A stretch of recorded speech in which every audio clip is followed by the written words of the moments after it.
Welcome to the Great Detectives of Old Time Radio. From Boise, Idaho, this is your host, Adam Graham. If you have a comment, email it to me, box13 at greatdetectives.net. Follow us on Twitter at Radio Detectives and check us out on Instagram, instagram.com/greatdetectives. And today we're bringing you our final listener support / appreciation special. You can become one of our ongoing Patreon supporters for as little as $2 per month at patreon.greatdetectives.net, and you will receive my monthly newsletter, and you'll also be able to choose our summer series for the amazing world of radio. In addition, whether you're able to contribute or not, I would encourage you to fill out our advertising survey at adsurvey.greatdetectives.net, as it will help us be able to find the best possible sponsor for the podcast. And I have a very special guest with us today, Tom Fox. I met Tom at Podfest Expo in Orlando back in January. He is the owner of the Compliance Podcast Network and the host of a slew of compliance-related podcasts. For our purposes, the most relevant one is Adventures in Compliance, which examines compliance and ethics lessons that can be drawn from the Sherlock Holmes stories. Tom, welcome to the Great Detectives of Old Time Radio. Adam, thank you so much for inviting me. I'm really honored to be on your show. Thank you, Tom. And I was actually a guest on Tom's podcast, Adventures in Compliance, and I will include a link to that in the show notes. All right, well, for this special, we will be bringing you a Sherlock Holmes adventure, The Elusive Agent. This was released in 1949 as a 3-episode story.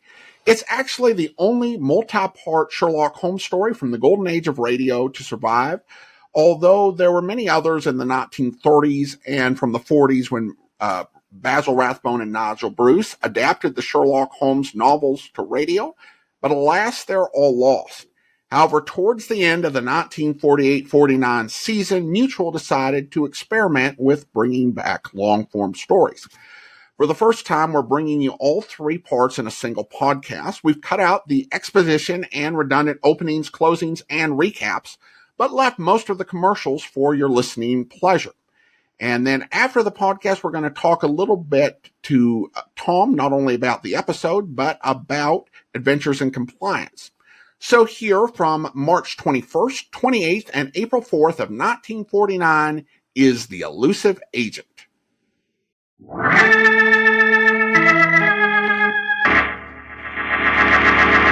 From New York City, the makers of Clippercraft clothes for men and more than 1,200 leading retail stores from coast to coast present that immortal character created by Sir Arthur Conan Doyle, the world's most famous detective, Sherlock Holmes, starring John Stanley.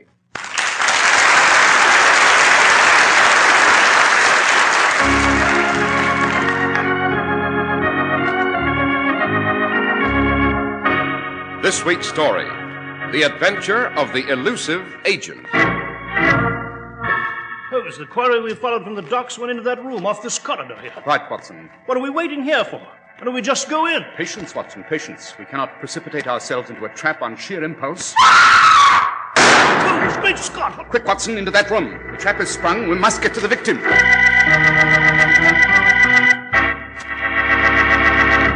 We're at the door of Dr. John Watson's study, and we're about to hear another of his adventures with the fabulous Sherlock Holmes. Well, good evening, Mr. Harris. Good evening, Dr. Watson. You have a memoir for us tonight, I hope? I have indeed, Mr. Harris. In fact, I had just finished editing it when you came in. I might say that this particular adventure is of first-rank importance, not only in the life of my friend Holmes, but on the course of history itself. The stakes were the highest, and on the outcome hinged the issue of empire itself. In no other adventure that I can recall were our protagonists more ruthless, more shrewd, and more cruel. Sounds like you've got a treat for us tonight. What do you call it, Dr. Watson? Well, Holmes and I always refer to it as the adventure of the elusive agent. And after you have enlightened our audience to the merits of Clippercraft clothes, Mr. Harris, I shall proceed with this highly unusual story. Today, it's official. It's spring. Time for you, Mr. Man, to get a new spring suit and a new spring topcoat. Make sure you get Clippercraft. Clippercraft, the best clothes you can buy for the money.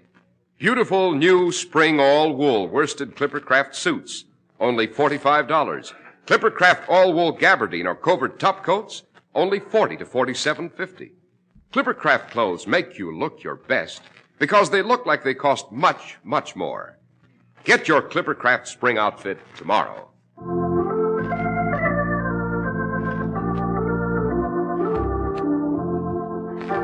And now, Dr. Watson, what about the adventure of the elusive agent? Well, Mr. Harris, it began in 1913. This was a year when Holmes's brother, now Sir Mycroft Holmes, had publicly achieved the post of Minister at Large at Whitehall, but secretly conducted the affairs of British intelligence. 1913, I might add, was a year of international tension, notably between Britain and Germany, which a year later culminated in the First World War. It was behind the shadowy scenes of espionage that this adventure first began. And specifically, it began one dark night on the Berlin Express, plunging northward from Budapest toward the German capital. There was a knock on a compartment door. Yeah, who is it? Who's there? Trade Inspector Hermelin. What is it? What do you want? I have a telegram for you, Herr Meine. Oh, one moment. I don't... Donnerwetter! You're not... Don't make a sound, Miller. Get back in that compartment of yours. Get back, I said, or I'll blow your head off. That's better, my friend. Much better. So, you're an Englishman. What do you want? The plans, mein Herr. Plans? Huh, I do not know what you're talking about. Don't you, Herr Miller? Then listen. Last night in Budapest, you knifed an Englishman in the back. Took a waterproof packet of papers from him. You're on your way to deliver them to the Wilhelmstrasse in Berlin now. Hand them over. Be quick about it. You'll never get those plans, you swine. Sorry, Herr Miller, but I must have them now. No. Yes, I must have them. Yes, Herr Miller.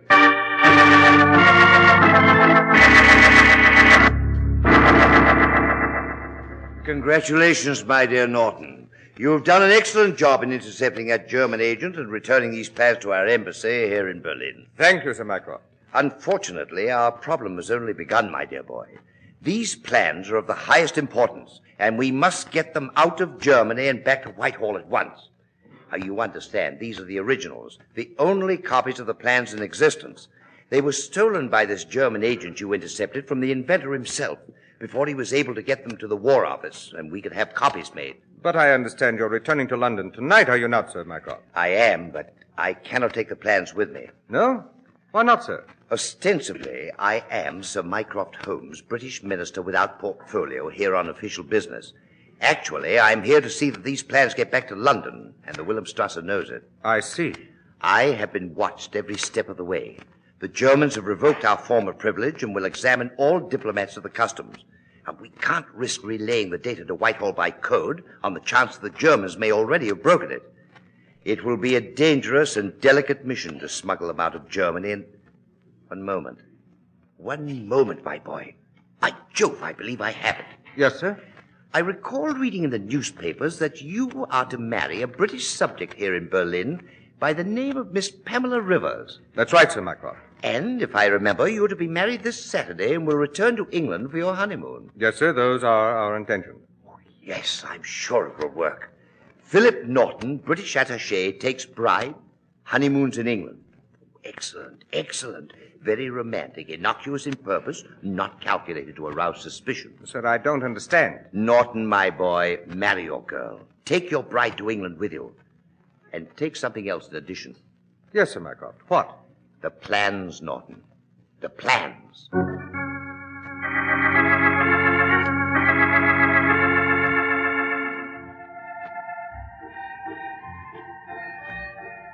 Darling, darling Philip. Oh, it all seems like a wonderful dream. Does it, Pam? Yes, Philip, yes.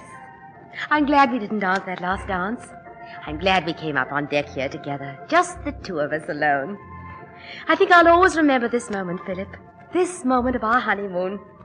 I'll always remember what the music was playing and how the moon shone up there on the sky and the lights of England of home shining over there on the shore. So will I, Pam. So will I. Philip. Yes, darling. Put your arms around me. Hold me close. Pam. Closer, darling, closer. That's it. Oh, darling, darling Philip, kiss me. Now, tell me that you love me. I love you, Pam. I love you, I love you. Do you really, darling? Pam, what? Surprise, darling? Pam, you've got a knife. You just... Yes, you English swine, and you're going to feel the blade again. Now, my dear departed bridegroom, the plans. Ah, yes, here in your coat pocket, as I thought. Now, if I can roll you overboard through the opening in this rail. There, over you go. Goodbye, my romantic darling. And thanks for the wedding present.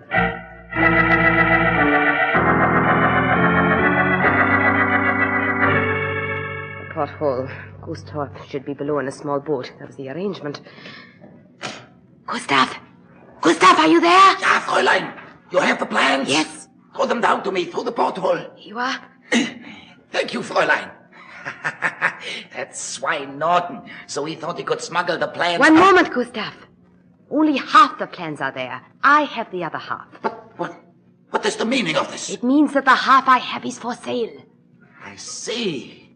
But the Herr Director has paid you well. Tell your master if he wants the rest of these plans, he will have to be more generous. You understand, Gustav? Very well, I shall tell him. And when you come ashore, Fräulein, we shall be waiting for you at the rendezvous. Auf Wiedersehen.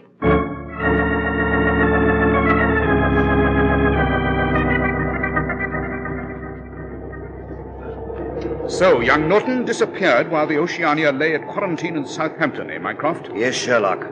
I'm sorry to rouse you and Dr. Watson here in the dead of night on a mission you never anticipated, but we have impounded the passengers and crew of the vessel at Southampton for questioning, and we need your talents desperately now. Indeed, if the plans are not recovered, the life of England and of the Empire itself are in jeopardy. Sounds like a formidable affair, I must say. Quite. But, my dear Mycroft, since we are to become involved with these plans, it might be helpful to know something of their nature. These papers, 10 in all, were the designs of a new weapon, Sherlock.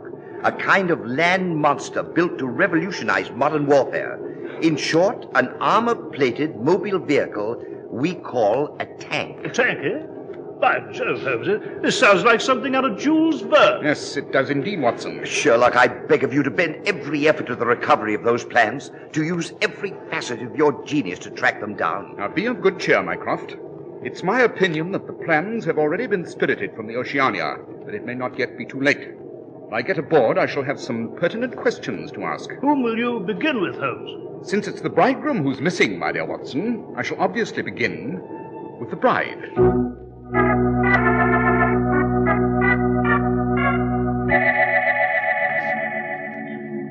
Now, Mrs. Norton, exactly what happened after you and your husband had gone to the upper deck of the vessel here? It was a little chilly. I asked Philip to wait for a moment. I left him alone, went down to my cabin to get a wrap. When I returned, he was gone. And after you searched the boat and couldn't find him, you notified the captain, eh? Yes, Dr. Watson, yes. Mr. Holmes, please, I can't answer any more questions, not now. Philip, my husband, he's gone.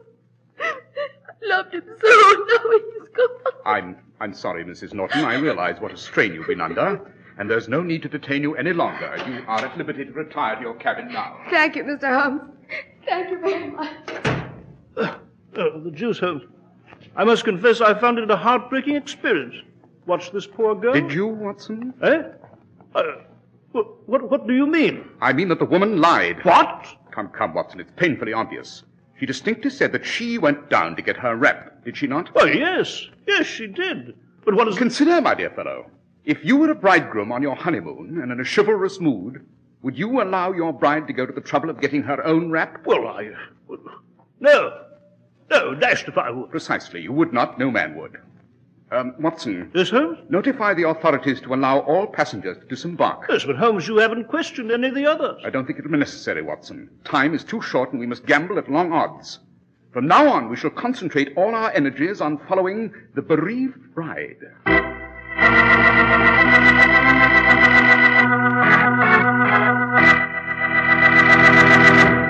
Now, with your permission, we're going to transport Sherlock Holmes and Dr. Watson from England to America for a few moments. They are in a typical American city.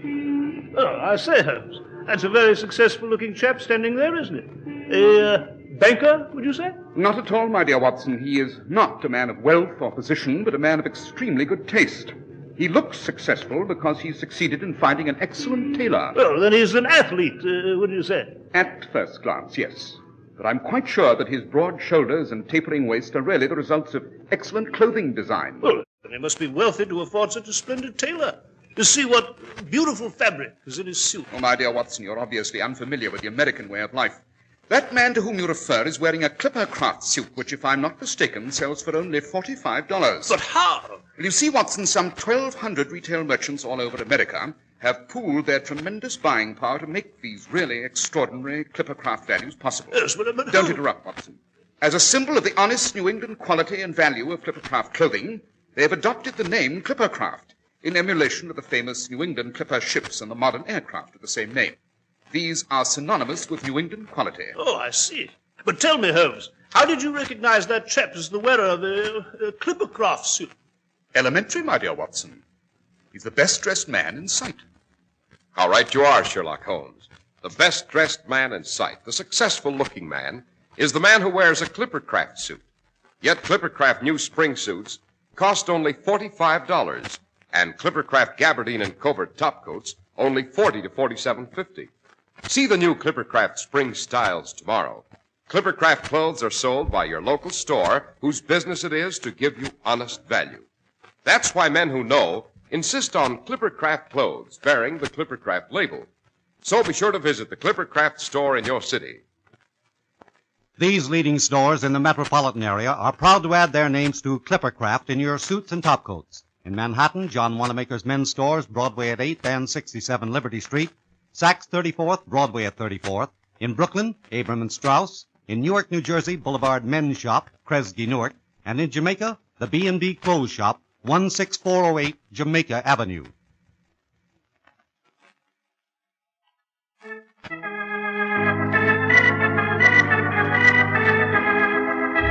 Now, Dr. Watson, you were relating to us the adventure of the elusive agent.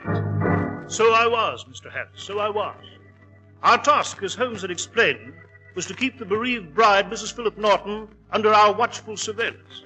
And this on the theory that she might lead us to the stolen plans for the new British armored monster named the Tank. We saw her take the train to London, and we followed. Then at London, she took the underground, and we followed, keeping out of sight in the next car. And finally, she emerged at the suburban station of Golders Green. Oh, she went into this house. I believe I saw someone admitted to that door there in the corridor. Yes, quite. We shall wait here for her to emerge, Watson. Yes, but why? Why don't we just go in? Patience, my dear man, patience. Our belief is that Mrs. Norton did not see us shadowing her, but we cannot be sure. She's shrewd, my dear fellow, a consummate actress and no fool. For all we know, this may be a trap. You have your service revolver with you, Watson? Yes, I've got it right here. Good. Better have it ready, my dear fellow. In a very short time, you may have occasion to use it.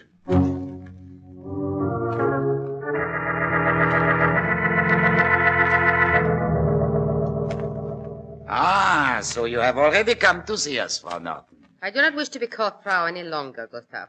The mockery is over, and that fool Norton is dead. As you wish, Fräulein. Where's your master?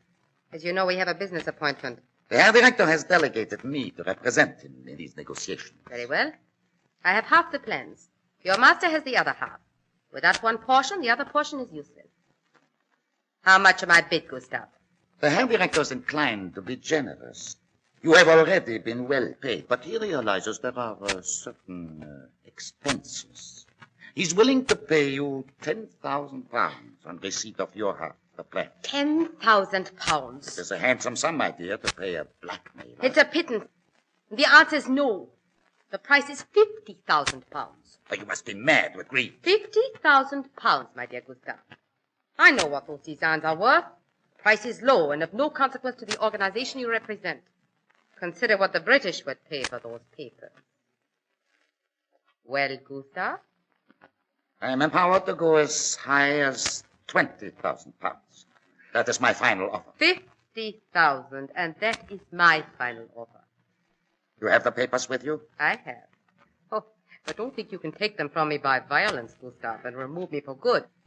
It really wouldn't be worth it, you know. I have a trusted friend in London, and he has a sealed letter.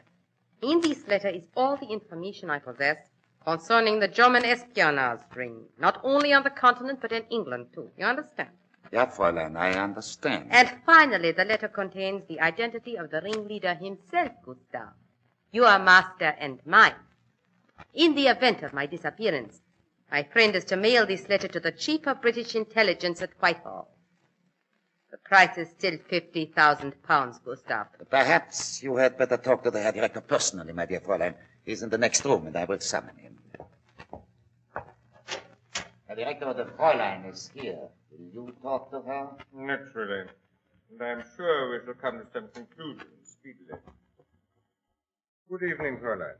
It was so considerate of you to visit our little hideaway, far out here in Golders-Green. I understand you've named a price for those plans. £50,000. It's a little high, my dear. May I make a counter-offer? What is it? This.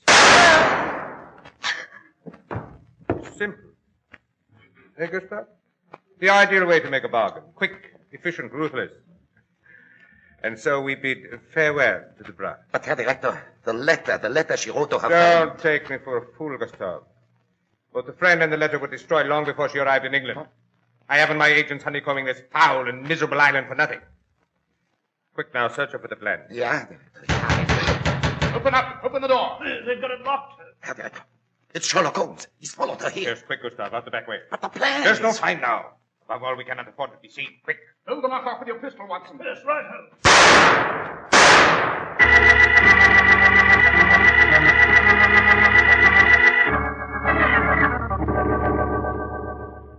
Yes, no, Holmes, the beggar's got away over the garden wall. Well, Holmes, you got the plans, eh? Yes, Watson. They were on Mrs. Norton's body here. Unfortunately, however, we have only half the packet. Half? Quite. Only 5 designs are here, and you'll recall Mycroft told us there were 10 in all. Yes, but the other 5, where could they be? No doubt in the hands of the ruthless agents who just shot Mrs. Norton here. Might very well have been that she came here with the idea of selling them, and... Watson. Yes, Holmes? You detect a faint odor of tobacco in this room? Tobacco? Yes. Yes, Holmes. Come to think of it, I do.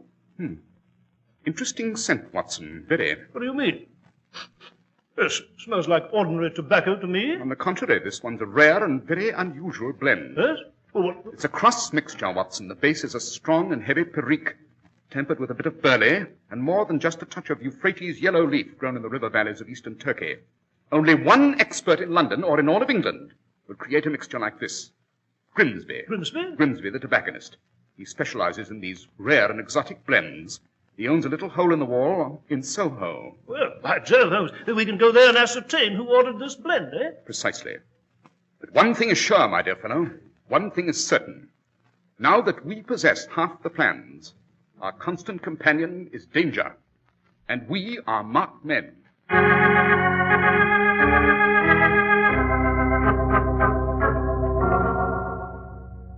So you did mix that blend I described, Grimsby. Yes, Mr. Holmes, I did. I most certainly did. A very unusual formula, very unique. I made it at the purchaser's own request, of course. And who was this purchaser, Grimsby? Well, now it was a foreign gentleman named Marco, Sir Emil Marco. Marco, eh? Could you describe him to us? Oh, yes, Mr. Holmes. He had a most unusual face, one that you wouldn't soon forget. A tall man he was, sir, very fastidiously dressed with a thin face, somewhat like a hatchet. But it was his mouth you'd notice anywhere. Yes? What about his mouth? Now, Dr. Watson, it had a sort of unfortunate twitch at the corner every now and then, a very annoying habit, to be sure. Yes, quite. Would you know where this Emil Marco lived, Grimsby? Yes, Mr. Holmes, I would. I had a messenger deliver a tin of his tobacco mixture to him. He's staying at the Berkeley Hotel.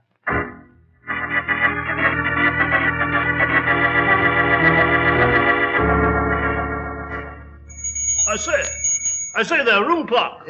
Yes, gentlemen, what can I do for you? We're looking for a gentleman named Marco, Emil Marco. What room does he occupy? Why, he did occupy a suite on the 3rd floor, sir. Did? You mean he's left? Yes, sir. He left only this morning. Would you know his destination from here? Yeah, well, let's see. Marco, Emil Marco. Think, man, think. It's of the utmost importance that you remember. Well, one moment. I do remember. Yes? Where did he go? I recall his luggage was routed for the Hotel Metropole in Paris. I remember it from the label. Hotel Metropole in Paris. Come, Watson, there's no time to lose.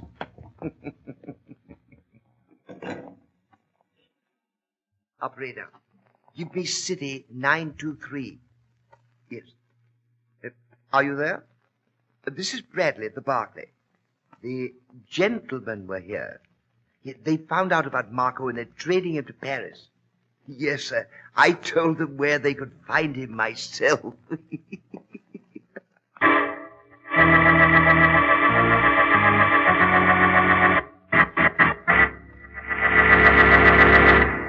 Who is that handsome-looking man? Who is that handsome-looking man? That's you, Mr. Listener, you, in a new spring Clippercraft suit with a beautiful Clippercraft gabardine topcoat over your arm. So athletic-looking. Broad shoulders, tapering waist. That's Clippercraft designing. Clippercraft design does make you look your best every time. So prosperous-looking. Such a rich-looking suit. Such beautiful tailoring. Shh. Your new Clippercraft spring suit in 100% all-wool worsted costs only $45. That's right, only $45. And your new spring Clippercraft topcoat in genuine gabardine or all-wool covert is only $40 to $47.50. What an impressive executive type. Maybe an executive and certainly a man of excellent judgment who understands that when more than 1,200 independent merchants pool their tremendous buying power, as those Clippercraft merchants have done, they can offer you really fabulous values, as they do in Clippercraft clothes. What a well-dressed man. What a handsome-looking man. What a successful-looking man. He's for me. That's you in a new spring Clippercraft suit. Better choose yours tomorrow.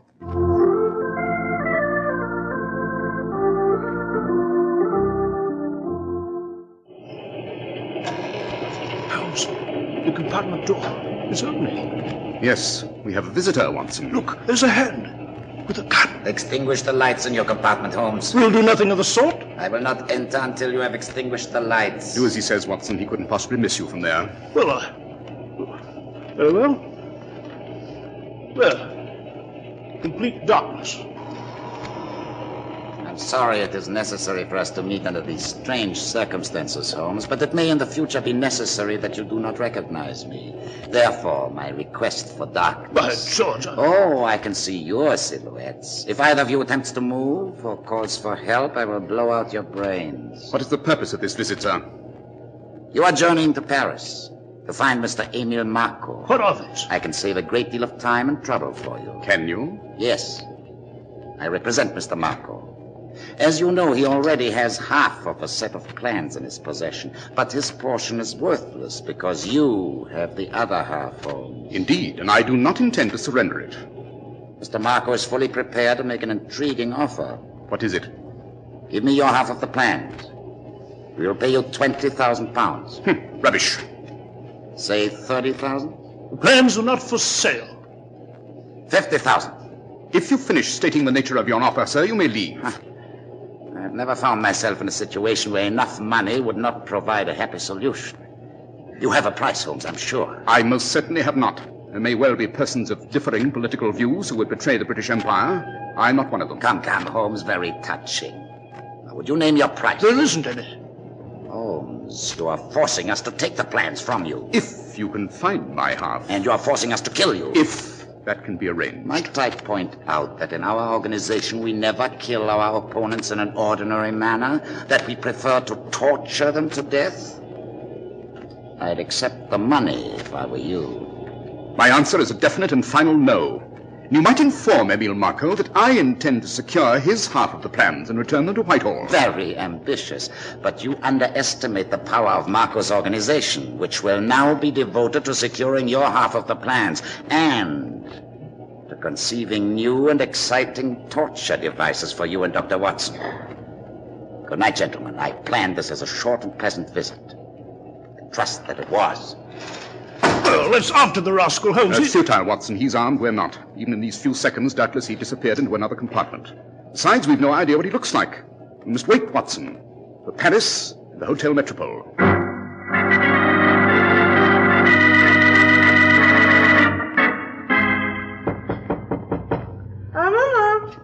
open the door.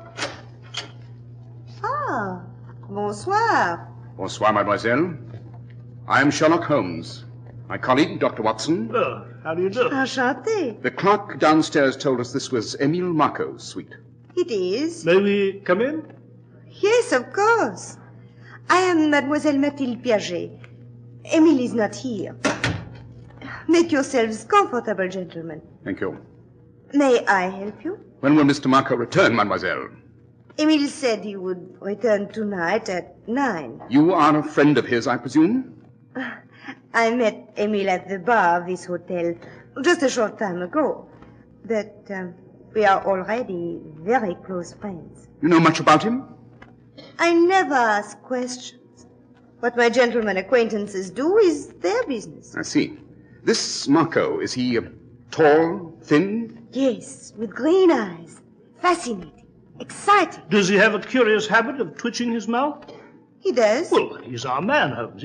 What do you want with him? I thought you were more interested in details about your gentlemen acquaintances. Very well. Ça m'est égal. I do not care. Emile has an exquisite suite here.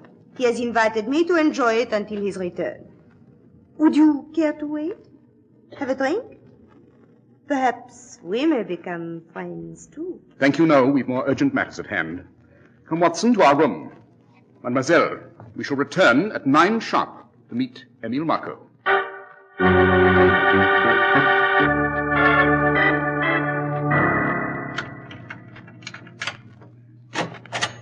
These are lovely rooms they've given us here at the hotel, eh, Holmes? Yes, Watson. But obviously an intruder has chosen to upset the decor. Yes, by Jove, someone has been here to our rooms. Made a ghastly mess of them. Look, they've opened every drawer in the chest. And our luggage. Yes, forced open and the contents strewn on the floor. I should say the alluring demoiselle was also a member of this fantastic ring of spies that's closing in on us. Mathilde? Do you really think so? Quite. Clearly, the objective was to lure us to Marco's suite, occupy us temporarily, while others went through our luggage here in our room. But the plans, Holmes, they were here in your valise. They may have stolen your half of the plan. Precisely why I'm rummaging through the luggage. Well, are they gone? Yes, Watson. The plans are gone. Well, then you bungled it, Holmes. For the first time in your entire career, Holmes, you bungled it. And, for such high stakes. Have I? Did you hear a strange sound, huh? Yes, I do. Coming from that closet to your left. Open it, Watson. Careful. That's right. See anything in there? One of my traveling bags, that's all. Are you sure? Absolutely. Bring the bag here to me quickly. All right. There you are. Yes, the ticking's coming from inside the bag. Open it, man, instantly. It may be a time bomb placed there by Marco's ring. Time bomb? Yes. Just 1 second. I just open this catch. Hurry. The clothing. Take it out, Watson. We must see. Yes. See the shorts and shoes. Yes, I see it, Holmes. There's a small black object here. Quick, give it to me. Watson, open the window. Go through it, man. Hurry, go on, Holmes. We'll be killed.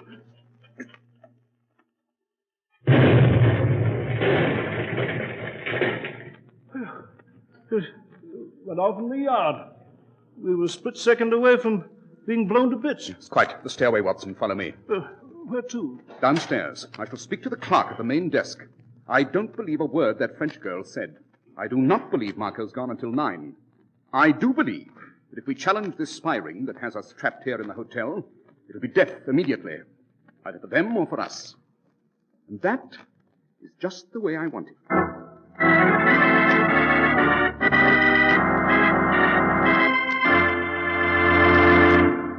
Mr. Harris, tell me again about that handsome-looking man. He's for me. The best-dressed man in any crowd is the man who wears Clippercraft clothes. For spring, new all-wool worsted Clippercraft suits, only $45. Clippercraft topcoats in all-wool gabardine or covert, only $40 to $47.50. Handsomely styled, tailored to the finest standards of traditional New England craftsmanship, Clippercraft clothes take their name from the famous New England Clipper ships and the speedy airliners of the same name. Sold by more than 1,200 independent local merchants from coast to coast, the leading hometown merchants everywhere. That's why the ladies say, when they see you in your new Clippercraft spring suit, Who's that handsome, successful-looking man? He's for me. and that's why men who know insist on Clippercraft clothes bearing the Clippercraft label. So be sure to visit the Clippercraft store in your city. These leading stores in the metropolitan area are proud to add their names to Clippercraft in your suits and topcoats. In Manhattan, Saks 34th, Broadway at 34th, John Wanamaker's men's stores, Broadway at 8th and 67 Liberty Street. In Brooklyn, Abraham and Strauss. In Newark, New Jersey, Boulevard Men's Shop, Kresge, Newark. And in Jamaica, the B&B Clothes Shop, 16408 Jamaica Avenue.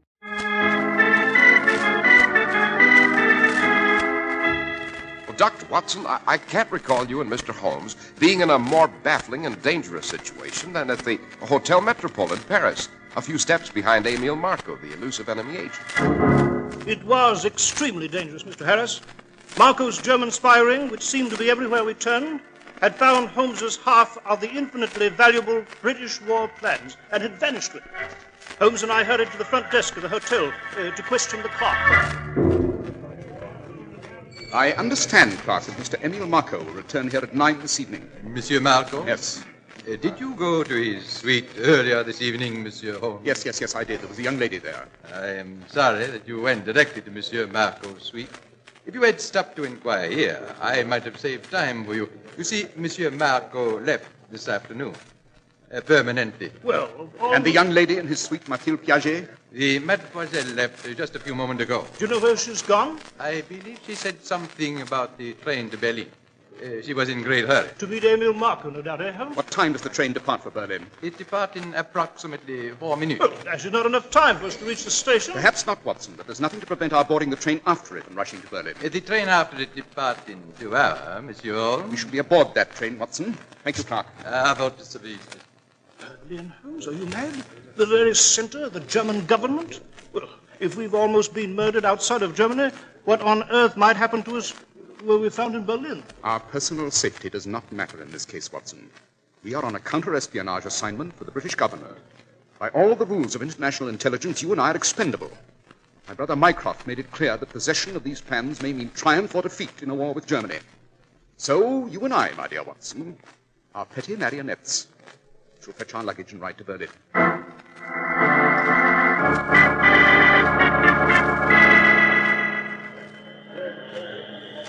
It's awfully crowded, this Berlin station, Holmes. Yes, Watson, and I dare say this crowd is neatly spiced with Marco's men awaiting an opportunity to strike. Very foolhardy, Holmes, to have entered the trap this way. How the dickens will you ever find that French girl? Or Marco? Elementary, my dear Watson, elementary. Yes, but in all of Berlin? With their secret agents at every turn, scheming about our death? I insist. As always, I have a method. Latest newspapers. Buy your newspapers Our here. first problem, Watson, will be to leave this station alive. Yes, quite. Anyone in this crowd may be an agent with a knife or a gun. Quite. Keep your eyes open. Newspaper, gentlemen? No, thank you. All the news, gentlemen. Just to finish. All the news. We told you we don't want a newspaper. Now be off with you. This way, Watson. There's the exit. Crude news vendor practically shoved the newspaper down our throats. I say it's very dark outside the station here, Holmes. Is it advisable for us to step out this way? We cannot remain here at the railway terminal. We must find our coquette and Marco. Right, there's the exit. One moment, Holmes. What is it? That news vendor. He seems to be following us. Just your imagination. No, I don't think so. He was at the center of the station when we stepped off the train. He's been right behind us ever since. All right. Walk through the exit. That's it. Watch him. He's still behind us. Duck into this doorway. It's as black as pitch. We'll lose him. Yes, right. Now, wait. See if he comes through the exit. We'll be helpless, Holmes. I'm sure he has a gun. Shh. Wait. There he is. He's looking about. I see you two gentlemen in the doorway. You will remain there, please. Do not move, do not speak. I have a gun. I am coming over to chat with you.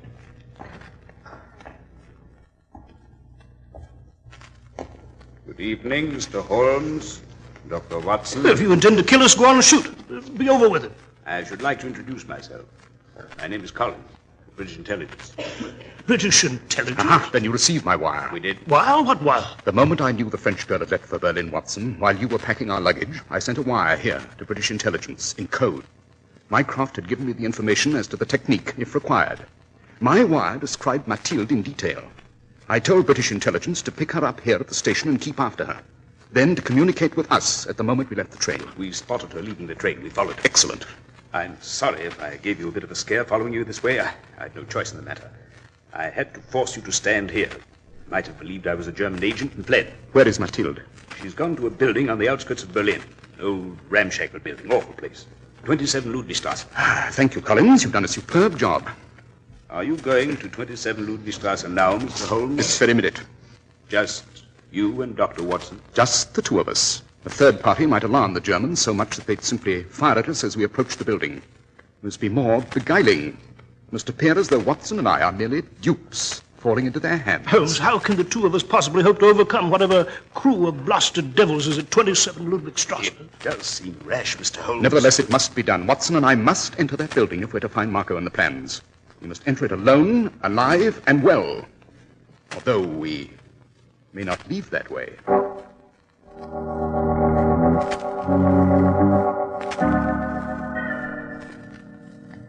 There it is, Holmes. 27 Ludwigstrasse. It's an ugly building. Front door, Watson. Shall we mount the stairs and ring? Suicidal, I'd say. But if it's our only chance, Come along, then.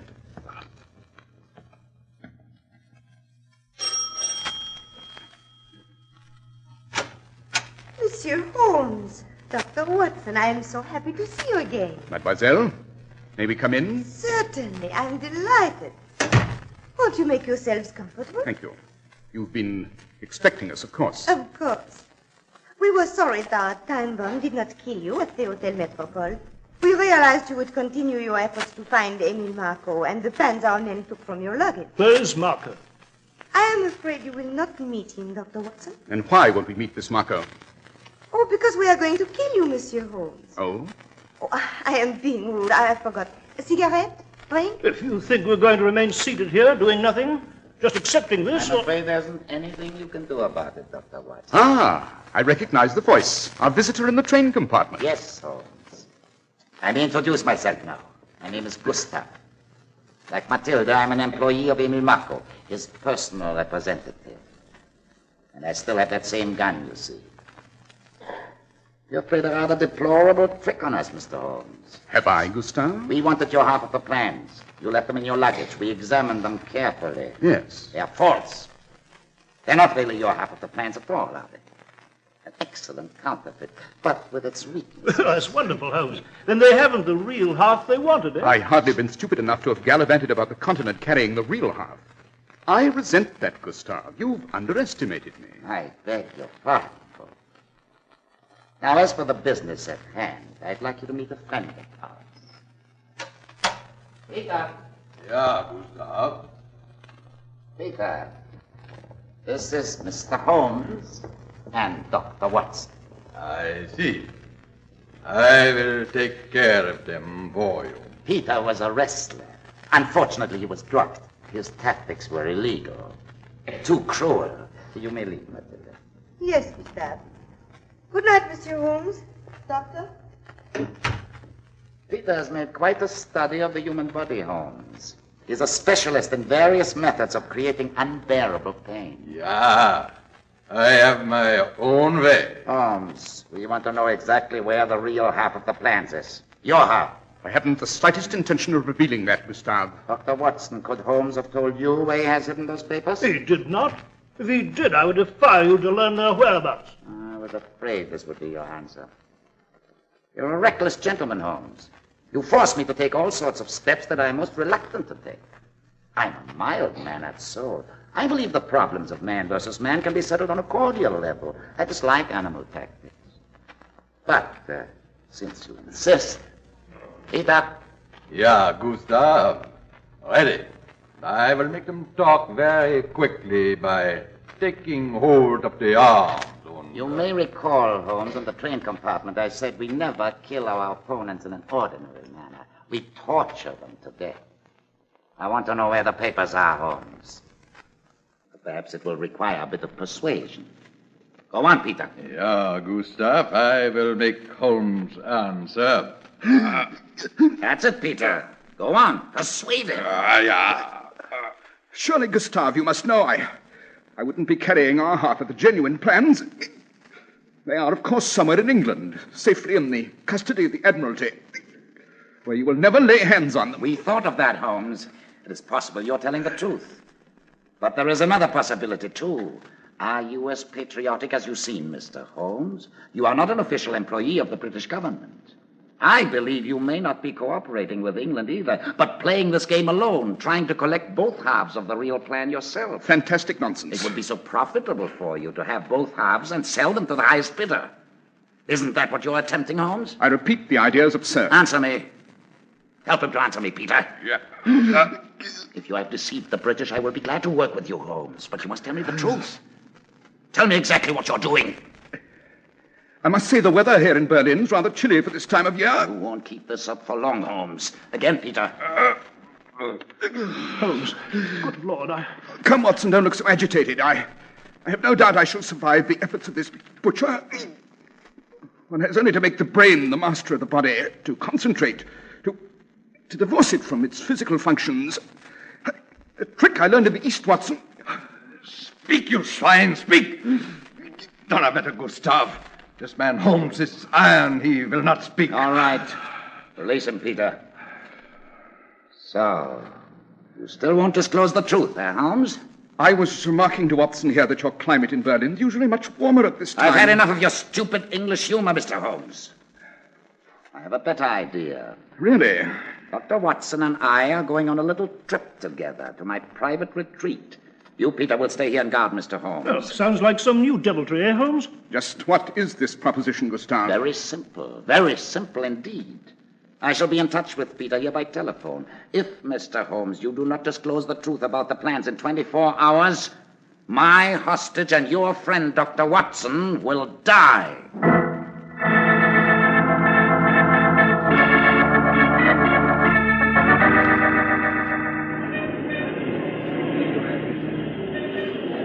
Newspaper, Fräulein? Afternoon newspaper? No, go away. I do not want any newspaper. But you will find it interesting to read for your lunch hour.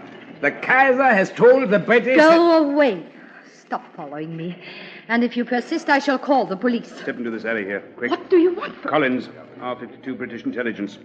The fleet rides high at Scapa Flow. Quick, identify and give me the counterpass. Greta Brunner, telephone employee, Berlin Central Exchange G19. Counterpass, the Dahlias grow high in Devonshire. Good. Move back further into the alley. Yes. Here, where you can't be seen. Yes. Now listen. A friend of ours has been spirited from a house at 27 Ludwigstrasse. Another friend is being held there also under custody. Telephone has been installed at the house. Yes, go on. It's possible that a call will come to the house from the German agent who has left it. Can you tap that call and find out where it came from? Yes. Yes, I think so. Another girl works the switchboard on that line, See but that she becomes ill and has to go home. You know how? Yes. If the call comes through, get in touch with me at once. I'll be waiting at this number.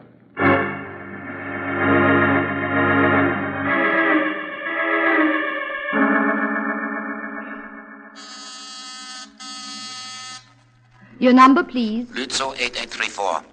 Lützow 8834. Danke sehr.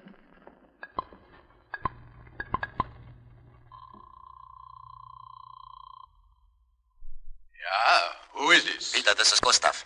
Has Holmes weakened yet? No, the swine will not talk. I see. Tell him that I am cutting the time to 12 hours. I will continue to hold his friend here at the Schloss until then. After that, it will be all over.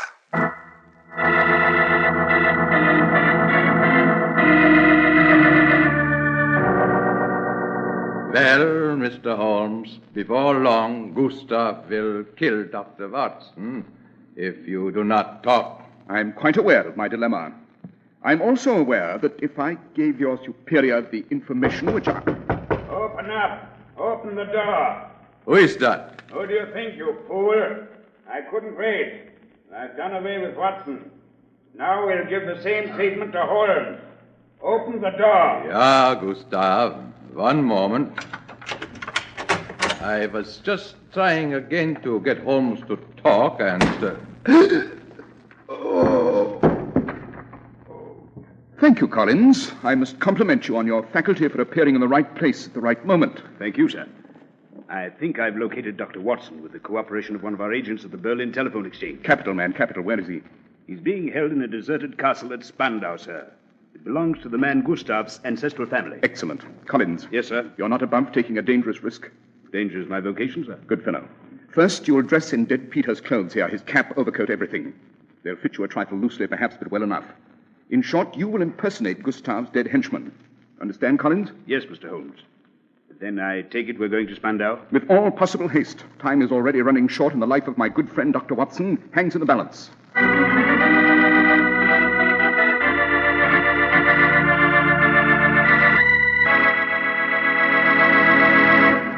Before you buy that new spring suit, just remember this. When you get a new spring Clippercraft worsted suit for only $45, an all-wool covert cloth topcoat for $40, or an all-wool Clippercraft gabardine topcoat for $42.50, you're getting the most for your money. Clippercraft clothes take their name from the famous Clipper ships that established honest New England quality everywhere in the world.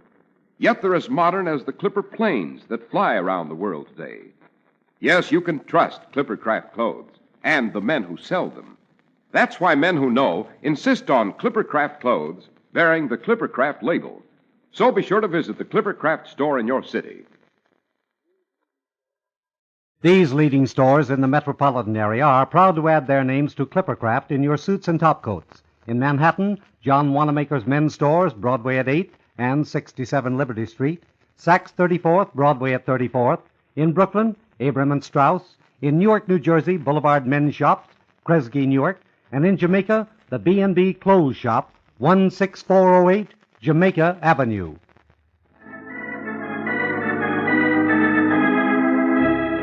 Well, Dr. Watson, Mr. Holmes and Collins, the British agent, were off to rescue you at the castle in Spandau, where Gustav held you as his prisoner. Yes, Mr. Harris, the castle in Spandau was a huge deserted spot. In the dead of night, Holmes stood with Collins before the entrance. Look, Mr. Holmes.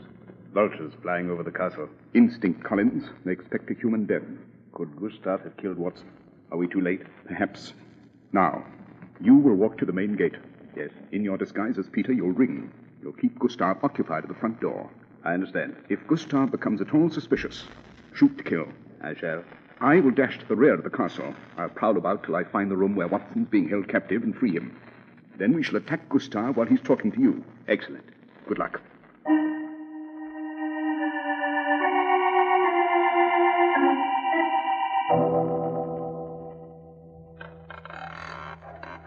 Have you come back, Gustav? Answer me. Watson. It's Holmes. Holmes, by Jove. How did you get in here? There'll be time later to explain. Come along. Collins of Intelligence is downstairs in this castle chatting with Gustav. Yes, I see. All right, I'll take this revolver. We shall steal downstairs and surprise Gustav. This way. The stairs. As cautiously as you can. Right.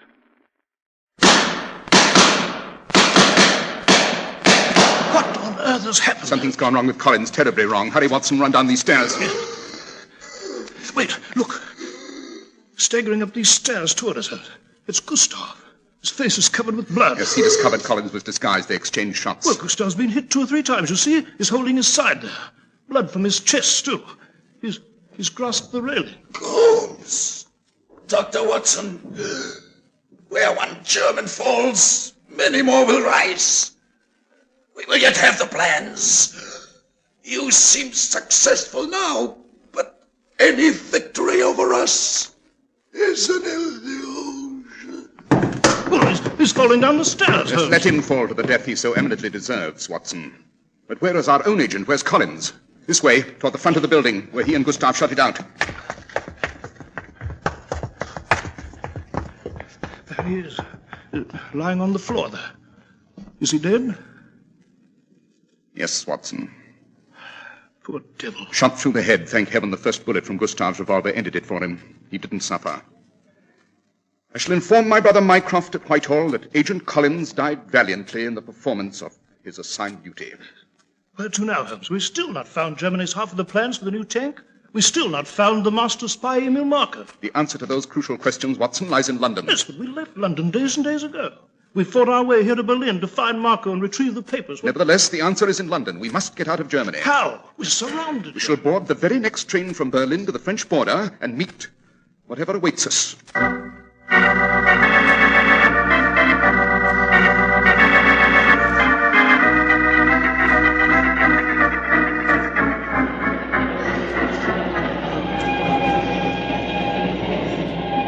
So far, we're doing well, Holmes.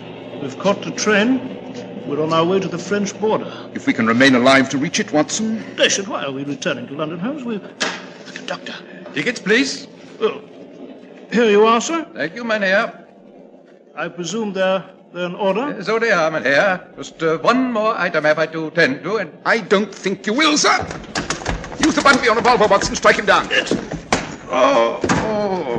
Good work. Why did you seize him, Holmes? He's hardly reached for his ticket punch when you pounced upon him. The bulge in his coat pocket. I realized it might be a revolver, as indeed it is. No, he's another of Marco's endless supply of killers. He was assigned to murder us here. Well, we can't leave him here. There'll be an inquiry. Oh, yes, we can leave him. You see, we're leaving this train. At the first stop? No, immediately. There may be other German agents aboard, but there are just two of us. We can't take the risk. My intention, you see, Watson, was to do just this even before the conductor arrived. We boarded the train ostentatiously, so they'd make plans for us all along the route. Now, we shall spring the trap. Come, to the corridor. Open that door, Watson. Holmes, we can't leave off the train at this speed. It's our only chance. We shall wait for a run of what is apparently soft earth. Now relax as you go, Watson. Arms and legs loose. Try to roll over easily as you strike the earth. You ready? Yes, ready. After me, Watson. Jump!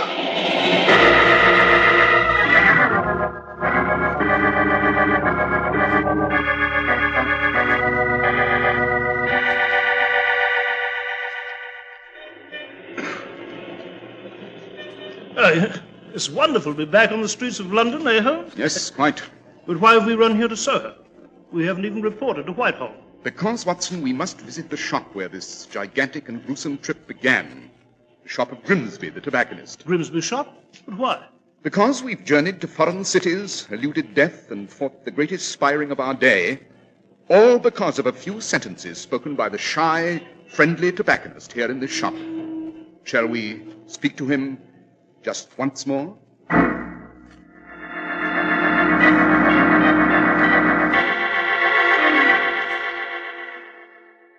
Back in London, Mr. Holmes and Dr. Watson? Yes, Grimsby.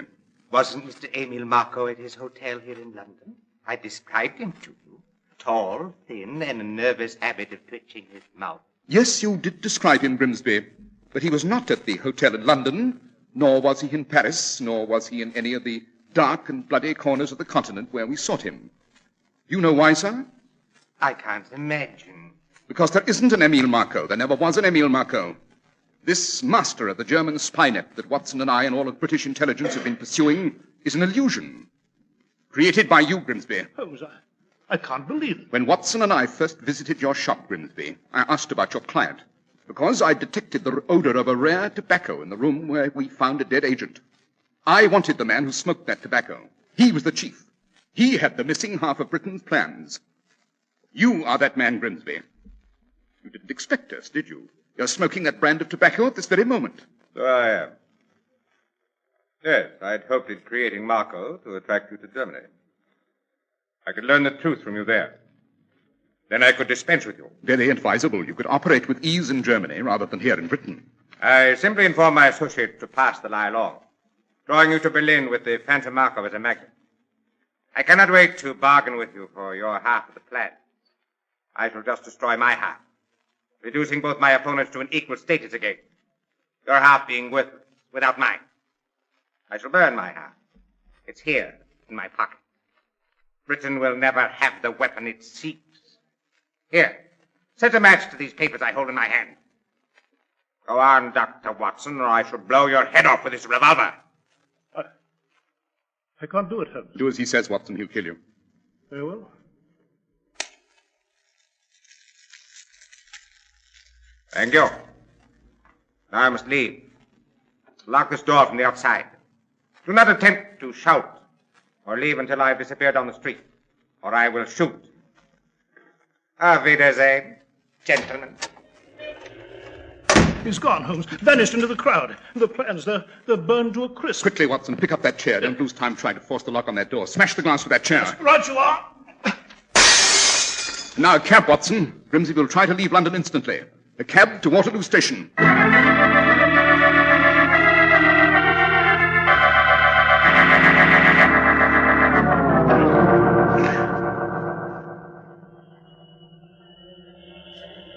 Why should Grimsby be here at Waterloo Station, Holmes? Because he realizes Whitehall would turn London topsy-turvy to find him.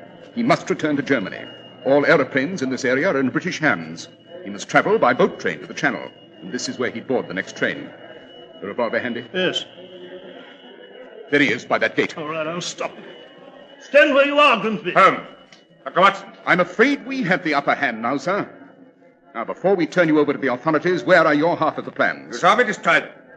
I burnt them before your own eyes at the shop. Oh, no, Grimsby. You've played card after card by which we have been deluded. But I say you still have the missing half of the plans for Britain's new weapon on your person. This last ruse of yours is quite transparent. And you've burnt an ordinary piece of paper. Did I? I'll search him, Holmes. All right, put up your hands, Grimsby. Oh, he wouldn't carry the papers openly in his pockets, Watson, nor in his wallet. He would conceal them in a spot where no one might think to look. Except, of course, your humble servant. I'll find them. The search isn't necessary, Watson. One must always analyze a personality in its own milieu. Within itself, it contains the answer to its mysteries. Now, where would a tobacconist be likely to conceal a few small papers? Why, beneath the tobacco in his tin. Let's have a look at that tin. I'll open it. It's filled with tobacco. And beneath the very same rare tobacco which first launched us on this great adventure, Watson? The plans, Holmes. The plans!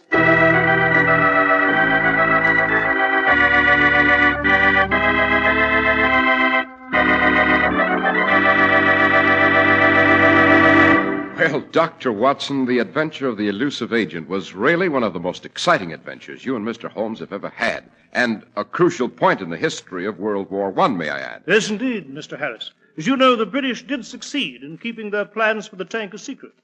It proved to be a very decisive weapon. Well, where was Mr. Holmes' half of the plans, Doctor? In a vault at Whitehall, Mr. Harris, under special guard of the Royal Navy.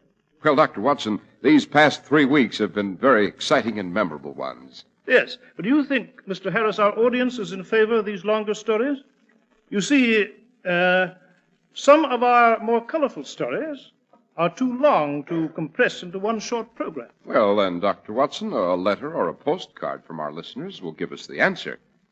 Just address Clippercraft in care of the station to which they're listening and tell us what they think.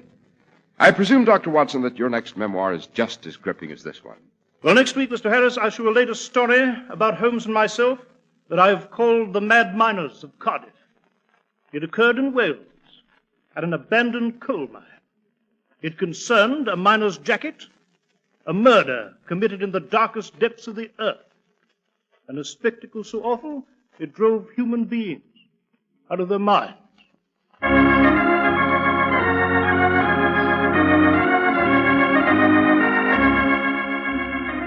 The makers of Clippercraft clothes and more than 1,200 stores from coast to coast have brought you another in the new series of broadcasts featuring the world's most famous detective, Sherlock Holmes.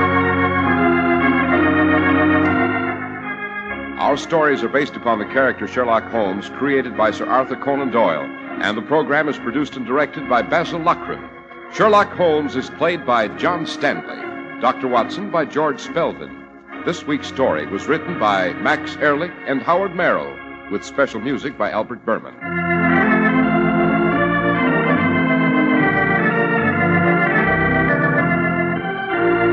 If you don't know your Clippercraft dealer, write Clippercraft, 200 Fifth Avenue, New York City. Be a friendly neighbor and buy your Easter seals to provide proper medical care, healthful recreation, and special vocational training for crippled children. Every Easter seal you buy helps a crippled child to meet the challenge of a handicap. Be sure to listen next week to Sherlock Holmes in The Mad Miners of Cardiff.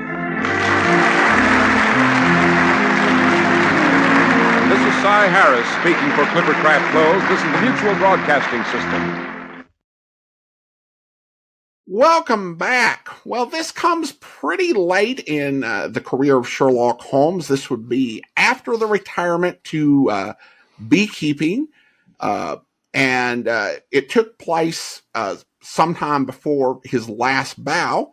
Tom, this is a good old Elizabeth or Edwardian melodrama with bombs and mustache twirling villains and mixing in a bit of selling Clipper Craft clothes in. That it was, and pre-World War I. So we know a war's on the horizon, and this, of course, involves an important state secret for Britain. Oh yeah, it's good high stakes stuff. It was interesting because, like, if you listen to a modern story that's set then, they'll always be sure to bring up the beekeeping, but here they didn't seem to care. They're just like, okay, it's 1913, he's alive and available, let's just go ahead and get him into the story. Well, and I like the Mycroft Holmes, who had been elevated to the peerage and had an important ministry, and it was ended up being Mycroft who brought him in, and I don't think Sherlock ever said no to Mycroft. Yeah, that does seem to be something that they avoided in the canon. I did find out the writer on this was Max Ehrlich, which I hadn't noticed when I first played this, but he wrote for a lot of radio programs, The Shadow, Mr. and Mrs. North, and episodes of Star Trek and The Defenders. And he was also known for the novel and later the film, which is like a horror mystery, The Reincarnation of Peter Prout. Nothing I've ever seen, but that is where his career would go. It was a movie that came out in the 70s, and I vaguely recall that. So, yep. But if you can write for Sherlock Holmes and you can write for Star Trek, you're okay in my book. Yeah, definitely put some skills into this. Now, I wanted to talk a little bit about your podcast, and I've started. I think we started both like in the Stone Age of podcasting. Where like the Fred Flintstone school of podcasting. When did you get started in podcasting and with the Compliance Podcast Network? So I started podcasting in 2012. I started for two reasons. One, it was an outgrowth of marketing for my consultancy. But the other reason was the following. My daughter was, I think, 15 at the time, and Dad was decidedly uncool. So one day I went to her and I said, honey, if I had a podcast on iTunes and you could tell your friends about it, would that be cool? And she goes, yeah, that'd be cool, Dad. So I started a podcast, and for about 30 days, I was cool in my daughter's eyes. And that, of course, ended. But it has a lot of uses and a lot of varieties. I founded the Compliance Podcast Network in 2017, and now it's pretty much my full-time job. Wow. And, I think the 30 days of being cool has got to be the big benefit. I know of dads who went body surfing in a mosh pit and didn't get that much cool. So that's an achievement. So let's talk about adventures in compliance. The mix of Sherlock Holmes and compliance. What inspired that? So I have my network is in legal and regulatory compliance. I'm a lawyer by professional training, and that was the area of my specialty. So that's the genesis of the Compliance Podcast Network. Adventures in Compliance serves two functions. One, I get to reread all of the Sherlock Holmes stories in order. Two, I get to talk about them. And that's sort of how I think of, or how I create podcasts. You mentioned Star Trek. I've done the full, the original series, 79 episodes, trekking through compliance lessons from Star Trek. But Sherlock Holmes, for me, it's a never-ending fascination. I reread the stories. I read commentary more. I go down different rabbit trails just because I absolutely love Conan Doyle and Sherlock Holmes. And it was really just another excuse to sit down and reread the stories and look at them from the ethics and compliance perspective. But then I decided there were so many other lessons that my audience needs and wants to hear, like leadership lessons from Sherlock Holmes, investigative lessons, pattern recognition of all things I found in Sherlock Holmes stories. So I'm really using it to help compliance professionals trying to tell stories so that compliance professionals can use the strategies that Conan Doyle wrote into the Sherlock Holmes stories in their modern day compliance programs. Okay. And sorry if you're hearing any construction going on. Just had a little background noise here. The podcaster's nemesis. Now, obviously, you don't have as much of experience with this particular story, The Elusive Agent, as you do the entire canon of original stories. But could you talk about what are the compliance lessons that you could draw from The Elusive Agent? Sure. So The Elusive Agent, I found it was just a fascinating story. It had a lot more violence, I would say, than if typically found in a Conan Doyle story. We had one murder very quickly. We had two murders very, very quickly of a young, not spouse, but fiance and two people engaged who turned out to be on opposite sides of the spy fence. And we had several other shootings throughout the stories. I have to say the tobaccoist was probably my favorite part, because Holmes is a purveyor and expert in tobacco ashes. In the Conan Doyle stories, it's cigars. Here it was cigarettes. And he could identify a cigarette from the odor, and then he could identify the tobaccoist who put it together because of his knowledge of tobaccoists in the city of London. And I really love that part. We got to do a little travel log. We went from England to Paris to Germany and back to England. So we had travel. That's always fun. But in terms of the compliance lessons, number one, a thorough investigation. I mentioned the tobaccoist, and that was, for me, the primary investigation as Holmes worked through that. And that, of course, led to the final ending of the story. But as a compliance professional, you have to have a thorough investigation of any issue, if an issue arises. Number two, attention to detail. Every compliance professional must be attentive to detail, whether it's a number in a spreadsheet or whether it's an interview with a witness. And I can think of no better character in fiction who has more attention to detail than Sherlock Holmes. Here it was cigarette smoke and then the ingredients of tobacco. It was hiding plans, figuring out where they were hidden. It was bringing false plans to throw the enemy off. It was just an incredible amount of attention to detail. Ethical conduct is a part of every compliance program. It's a part of hopefully every corporation. But here I'd like to focus on compliance officers. And it's not that you have to be above and beyond reproach, much like Caesar's wife, but you do. You have to engage in ethical conduct. You cannot be seen doing unethical conduct. And I thought Holmes in this story very much engaged in ethical conduct, even when he was not threatened with torture, but under torture, and was threatened with the death or murder of his partner, John Watson, Dr. Watson. So ethical conduct is incredibly important. Critical thinking. As a lawyer by training, sometimes you get kind of stuck in the law and you don't really use the critical thinking that you need to as a compliance officer. I say in compliance, you're only limited by your imagination. So critical thinking is a key component. Collaboration and communication. There is no greater example of collaboration and communication than the Sherlock Holmes stories. Holmes and Watson, Holmes and Watson, Holmes and Watson. Basil Rathbone and Nigel Bruce. It's always a collaboration. Sometimes it's Inspector Lestrade, sometimes not. But there's collaboration and communication. And then probably the lesson I enjoy talking the most about, and frankly, it applies to you as well as anyone I've ever met, Adam, and that's continuous learning.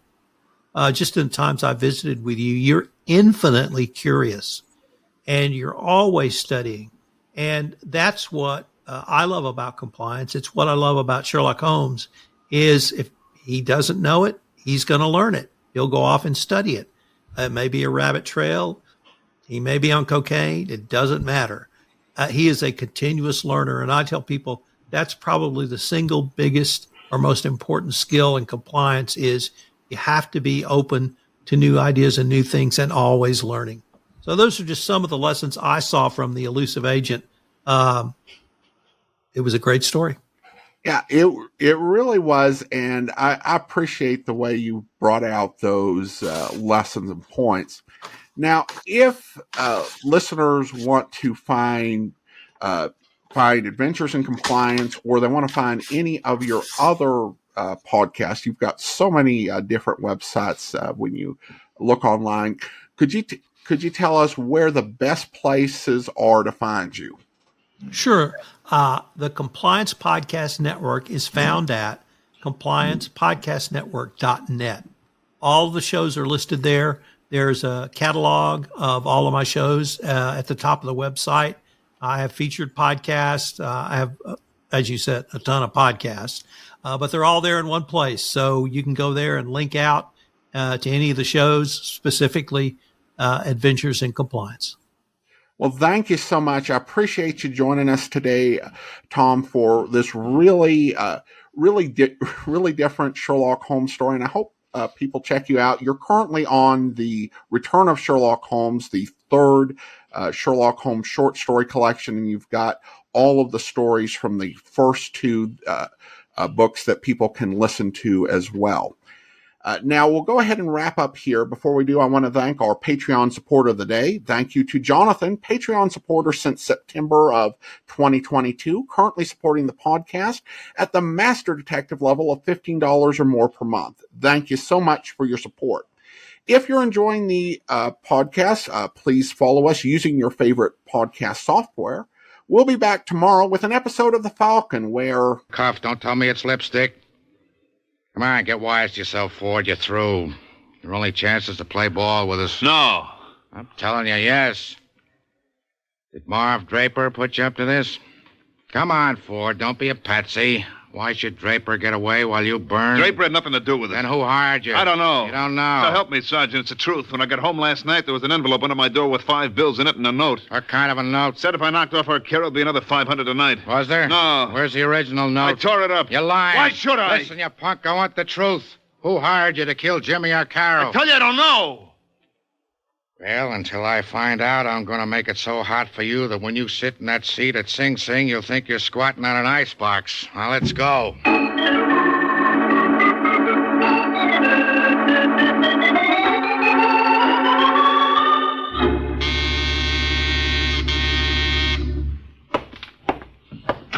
I hope you'll be with us then. In the meantime, do send your comments to box13@greatdetectives.net. Follow us on Twitter at Radio Detectives and check us out on Instagram, instagram.com/greatdetectives. From Boise, Idaho, this is your host, Adam Graham, signing off.